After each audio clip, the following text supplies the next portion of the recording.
उमासुतं शोकविनाशकारकं नमामि विघ्नेश्वरपादपङ्कजं विघ्नेश्वराय वरदाय सुरप्रियाय लंबोदराय सकलाय जगद्धिताय नागाननाय स्तुतियज्ञ विभूषिताय गौरीसुताय गणनाथ नमो नमस्ते। मध्ये सुतभ्यमणमण्डपरत्नवेद्यां सिंहासनोपरि गतां परपेतवस्त्रां पीताम्बरमाल्य विभूषितांगीं देवीं नमामि धृतमुदगर्भैर्जिह्वां सदाशिवसमारम्भां शंकराचार्यमध्यमां शंकरानंद सरस्वती पर्यन्तां वन्दे गुरुपरम्परां।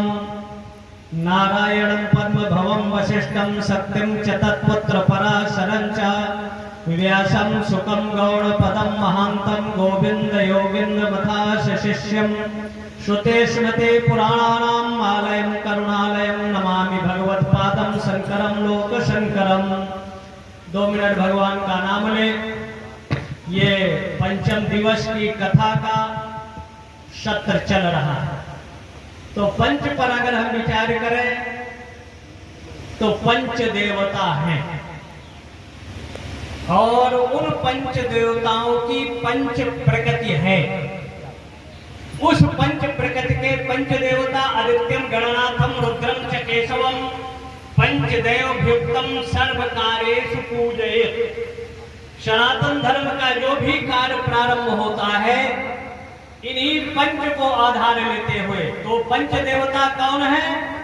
आदित्यम गणनाथम। प्रत्यक्ष देवता भगवान भास्कर सूर्य है, जिसका हम वंदन अर्चन करते हुए उदुत्यं जात वेदसं देवं वहंत केतवा दशे विश्वाय सूर्यम। मतलब विश्व के 6 अरब प्राणी जिसके उदय होने से कर्म पथ पे प्रवृत्त होते हैं। आरोग्यम भास्करम विच्छेद। अगर अपने जीवन में निरोगता चाहते हो तो प्रातः काल स्नान करो, 1 लोटा जल, 1 लाल पुष्प, कुमकुम अक्षत से भगवान भास्कर को जल देना चाहिए। दूसरे देवता हैं भगवान गणपति। वैसे वो अनादि हैं, उनके आने का कोई काल नहीं है, लेकिन कोई भी हम कार्य प्रारंभ करते हैं तो पहले अग्र देवता या प्रधान देवता के रूप में भगवान हम गणेश की पूजन करते हैं।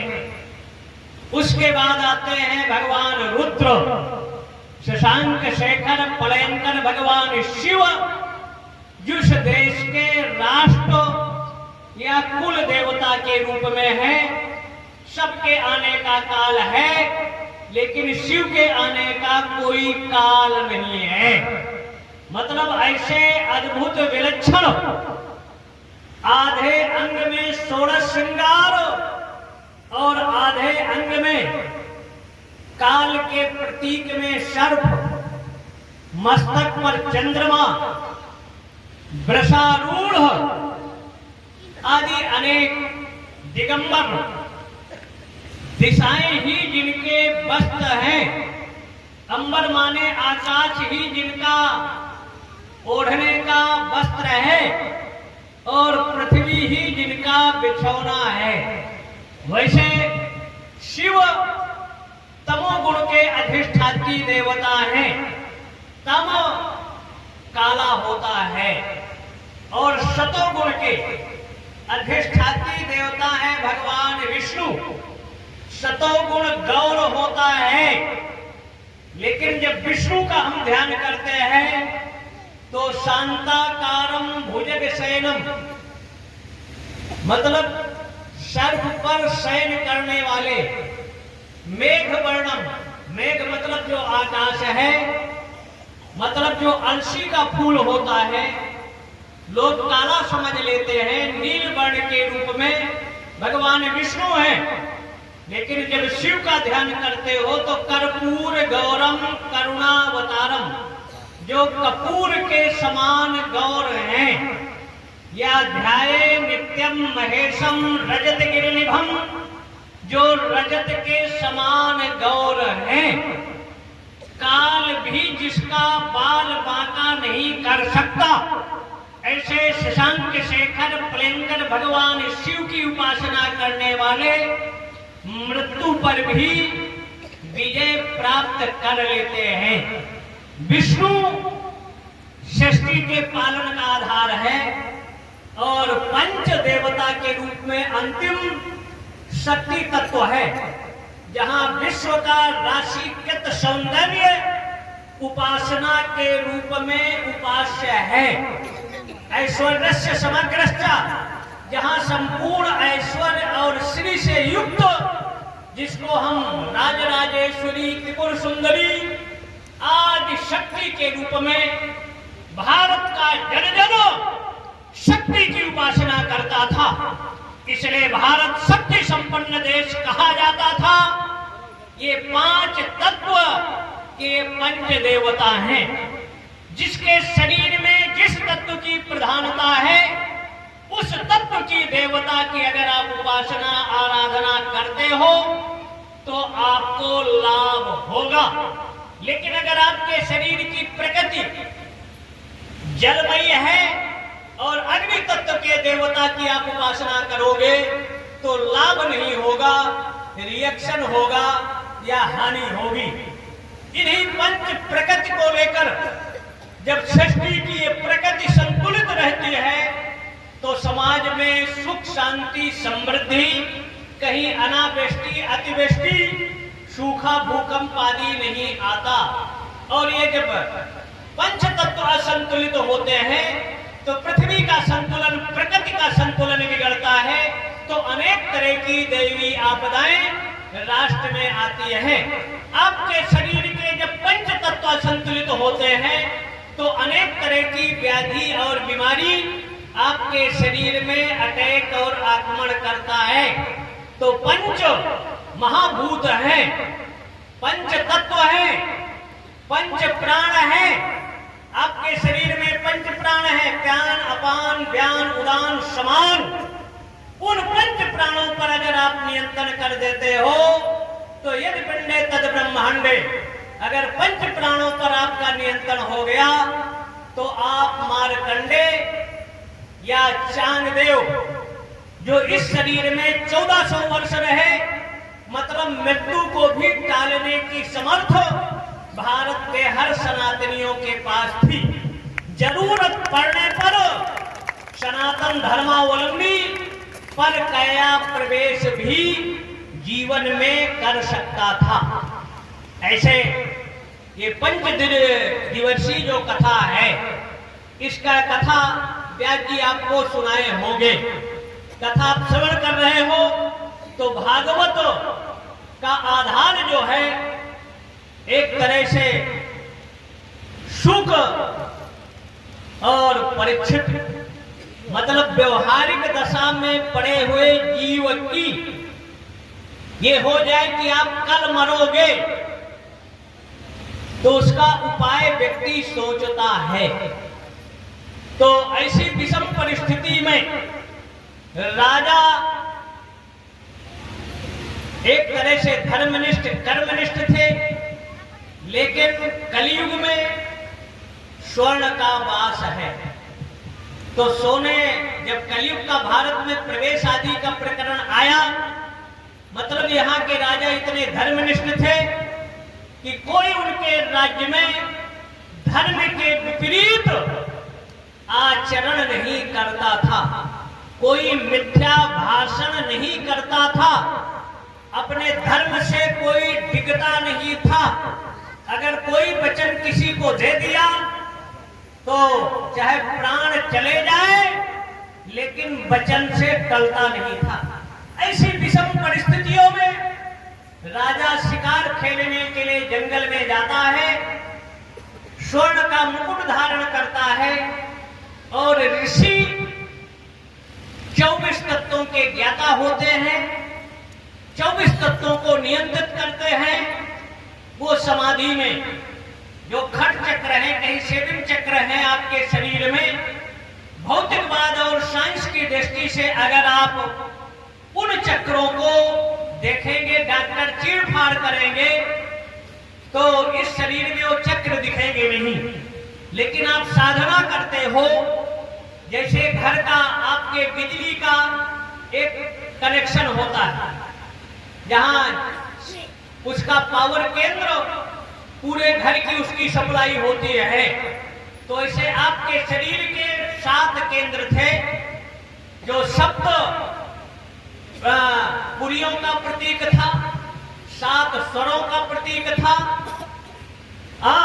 7 सारे गामा पधनी सानी धापा मगरे जो संगीत वाले गाते हैं, या 7 लोग नीचे या 7 लोग ऊपर आदि कई स्थितियां हैं। उन स्थितियों पर दृष्टिगत रखते हुए, ज्ञान रखते हुए, एक तरह से ऋषि के यहाँ जब आश्रम में गए, उन्होंने शिकार की दृष्टि कहीं मिली नहीं। शिकार तो प्रायः जब जंगल में पद यात्रा व्यक्ति करता है तो प्यास लगती है, और ऋषि समाधि में है, मतलब मूलाधार से यम नियम आसन प्राणायाम प्रत्याहार धारणा ध्यान समाधि बुधस्ती और तिकस्ती के मध्य के कुंडली को जागृत करते हुए, खट चक्रों का भेदन करते हुए, जहां शिखा रखते हो, जिसको सहस्त्र दल कमल पतंजलि ने योग के माध्यम से निरूपित किया, वहां उन्होंने इस विनाशी काया की अविनाशी तत्व को स्थिर कर तुर्यातीत भावातीत समाधि में जब स्थिर होते हैं, और ऋषि सोचता है और राजा सोचता है कि हमको देखकर ये ऋषि ढोंग कर रहे हैं, पाखंड कर रहे हैं, और हमको देखकर ये आंख मूंद कर बैठ गए। वहां एक मरा हुआ सर्प था, उसको उठाकर ऋषि के गले में डाल देता है, और वहां जो गुरुकुल के शिशु थे वो जाकर ऋषि के पुत्र को बताया, तो नदी में वो सायंकाल त्रिकाल संध्या कर रहे थे, हाथ में जल लेकर वो संकल्प करता है कि जो राजपुरुष जैसे चिन्ह धारण करने वाले मेरे पिता या ऋषि का अपमान किया है, आज से 7वें दिन मृत्यु को प्राप्त हो जाए। तो जितने हम श्रोता हैं, 8वें दिन में किसी की मौत नहीं है, 7 दिन में ही है। और जब ये खबर ऋषि ने अपनी समाधि से बाहर आए, शिष्यों ने कहा कि आपके पुत्र ने श्राप दे दिया, तो ऋषि ने कहा अगर राजा नहीं रहेगा, क्योंकि धर्म का प्रतीक राजा होता है, राजा से समाज का शासन होता है, कुशासन का नियंत्रण होता है। उन्होंने खबर भिजवाया, और खबर भिजवाने के बाद मतलब अनेक जगह के ऋषि लोग एकत्र हुए, और सुखताल जो है मुजफ्फरपुर जिले में गंगा के तट पर बट वृक्ष के नीचे परीक्षित बैठते हैं। अनेक तरह के किन्होंने कहा कीर्तन करिए, उससे आपकी मुक्ति हो जाएगी, किन्होंने कहा वेद अनादि पौर से हैं, इनको श्रवण करिए, किन्होंने कहा उपनिषदों की ब्रह्म विद्या इसको सुनने से भिद्यते हृदयग्रंथि छिद्यते सर्व संशय, आपके जन्म जन्मांतर कल्प कल्पांतर युगांतरों की जो अविद्या है इसका उन्मूलन हो जाएगा, ज्ञान का प्राप्त हो जाएगा, और ज्ञानम लब्ध्वा पराम शांति। अनेक तरह के उपाय बताए, और कोई समाधान नहीं मिला। अंत में व्यास के पुत्र सुखदेव जी का पदार्पण होता है, जो एक तरह से गर्भ से योगी है, संसार के पंच विषय, पंच कर्मेंद्री, पंच ज्ञानेंद्रियों के विषयों से अनभिज्ञ है, और दिगंबर भेष धारण करते हैं। जब वो गए तो बहुत सी नारियां थी, स्नान आदि गंगा में कर रही थी, वो निर्वस्त्र होकर स्नान कर रही थी, उनको लज्जा का अनुभव नहीं हुआ। लेकिन उनके बाद उनके जब पिता वहां से जाते हैं तो महिलाएं निकलकर वस्त्रों को धारण करने लगी। आदि आदि बड़ी विस्तार से कथाएं हैं।